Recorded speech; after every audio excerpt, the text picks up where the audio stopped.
সার্বিয়ায় কাজ করার পর আপনার বেতন কি ইউরোতে দেয় নাকি দিনারে দেয়, এই বিষয়টা আজকে ক্লিয়ার করব। যখন আপনি সার্বিয়ায় কাজ করেন, কাজ করার পর আপনার কন্ট্রাক্ট পেপারে কিন্তু লেখা থাকে ইউরো হিসাবে, বা অনেকজনের দিনার হিসাবেও লেখা থাকে।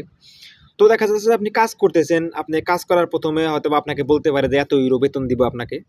তো মাস শেষে যখন আপনাকে বেতন দেওয়া হবে, সে সময় কিন্তু আপনার ইউরোকে দিনারে কনভার্ট করার পর যত দিনার হবে, সার্বিয়ান দিনার, সেই দিনারে কিন্তু আপনাকে দেওয়া হবে। তো আপনারা জানেন যে বাংলাদেশের টাকার সাথে সার্বিয়ান দিনার এর পার্থক্য বেশি না। সাধারণতভাবে বলতে গেলে আপনার সার্বিয়ার 1 দিনার এবং বাংলাদেশের হয় আপনার 1 টাকা হয়তো বা 16 পয়সা। আমি যদি আপডেট রেটটা দেখি নাই, তবে এরকমই সাধারণত হবে মনে হয়। আমরা যখন ছিলাম তখন ছিল 1 টাকা 13 পয়সা। তো এটাই হচ্ছে মূলত আসলে টাকার একটা ব্যালেন্স, এবং বেতন সাধারণতভাবে তারা দিনারেই দিয়ে থাকে অনেক কোম্পানি, যতটুকু আমি জেনেছি। তো এটাই হচ্ছে মূলত বিষয়। আপনারা অনেকজনই প্রশ্ন করেছিলেন যে ভাই আসলে বেতন কিসে দেয়।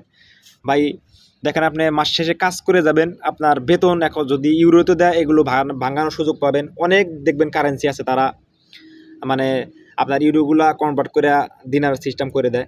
আবার দেখবেন যে অনেক কোম্পানি আপনাকে সরাসরি দিনারই আপনার প্রোভাইড করে স্যালারি হিসেবে। তো এটাই হচ্ছে মূলত বিষয়। আশা করছি বিষয়টা বুঝতে পারছেন।